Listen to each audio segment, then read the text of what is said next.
Welcome to Positive Atheism English channel. Today in our program, Positive Atheism, which is written by Sri Gora, an atheist, I am going to continue the chapter Atheistic Ethics. The religious method cut across the tribal limits of totem and taboo and formed wider social associations with common faith. The lists of virtues and vices swelled up with the growing needs of widening social relations.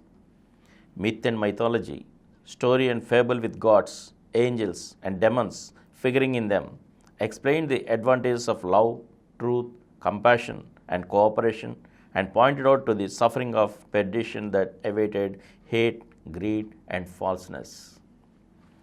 The religious basis of morality inspired many believers with love and truthfulness. In the name of God and salvation, they reached heights of moral excellence.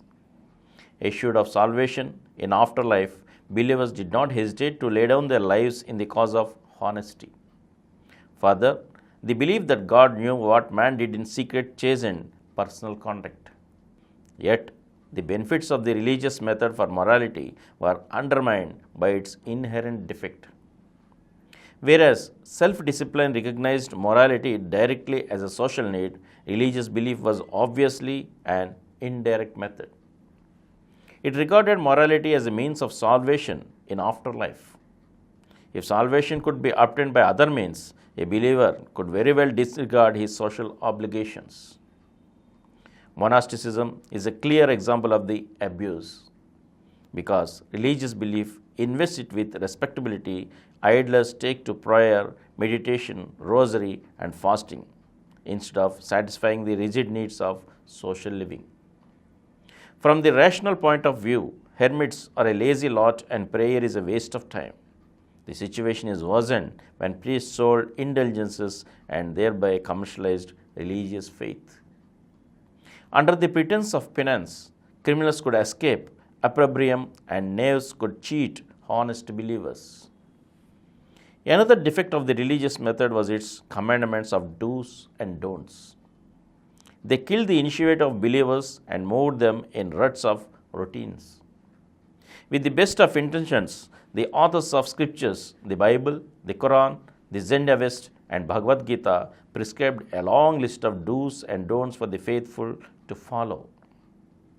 Though the details of life, from morn to eve and from birth to death, were worked out in the scriptures, they get antiquated in course of time. They cannot meet the needs of new situations. Yet, the scriptures are so fanatical as not to permit change of their injunctions. Political constitutions provide for residuary powers and for the amendments of their articles. But every scripture regards itself the revelation from God and claims finality and infallibility. Though the votaries of one faith do not accept another scriptures as wholly wise and sacred, each group lives in its own fool's paradise. Consequently, theistic ethical codes have become hopelessly conservative and outmoded, and the believers have gone fanatically blind. The inflexibility of scriptural commandments renders dishonesty indispensable to theists. They have to gratify their current needs surreptitiously. The philosophy of the Bhagavad Gita is a labored and sophisticated justification of a split personality. So, Hindu talk delightfully of Advaita or oneness but treat fellow men as untouchables. Christians talk of love but are found engaged in war everywhere. Muslims talk of brotherhood of God has not resulted in the brotherhood of man, since did not relate man to man but man to God. So, in spite of sermons and pious wishes, the religious method failed to make man honest, loving, and kind. The need of tolerance or respect for difference of opinion received little attention in the eras of religious belief and national jingoism. Proud of its own faith, each group clashed with the rest. Religionists and patriots killed fellow men to please their own God or country. Common people lived under suppression with no succor except prayer to God. Religion also had no remedy for the evils of its own creation. Its constant advice was to scorn mundane desires and to look for bliss in the other world. When religious method thus stood discredited, Gandhi tried to restore it in the modern world to the glory that inspired its conception. He laid his finger unerringly on truthfulness and tolerance, which in practice meant honesty and non-violence.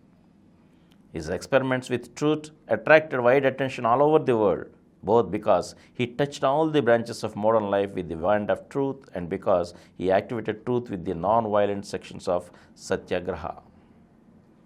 Owing to his faith in the religious method, he interpreted his experience in terms of his faith. Gandhi's equation of truth with God was a famous example of his bias. Devotion to truthfulness made Gandhi practical and realistic. Therefore, he did not permit religious orthodoxy to hamper progress towards truthful living. To old words, he gave new meaning compatible with new situations. Though he uttered the name of Rama, the Hindu god, he said his Rama was an idol, but not the son of King Dasharatha or spouse of Sita of Hindu mythology. He shifted the emphasis from belief in God to practice of truth when he stated, "It is more correct to say that truth is God than to say that God is truth." Confronted with the challenge of an atheist, he agreed to drop the mention of God and to have truth instead. When religious strife was rising high in India, he recommended the formation of secular state that would treat religion as a personal matter. Thus, whenever he found a conflict between faith in God and needs of truthfulness, he was more inclined to subordinate the faith to the insistence on truthfulness. Gandhi was the prophet of truth as a social norm par excellence. He used the religious method for the realization of truth. But his devotion to truth cleared religious faith of the dust so much that he seemed irreligious and fell finally by the bullet of a religious fanatic. Gandhi's martyrdom to the cause of truth revealed that religious faith, however much liberalized, could not cope with the needs of an expanding civilization, since religious faith curbs initiative and closes the mind. Avoid atheism is a must to build up a moral man full and whole. And from here, I shall continue in the next episode again. Thank you. For more videos, please subscribe to our Positive Atheism English channel presented by Samaram channels, which has crossed more than 20 crore views. Please like, subscribe and share our videos. And for notification of our new videos, please click the bell icon.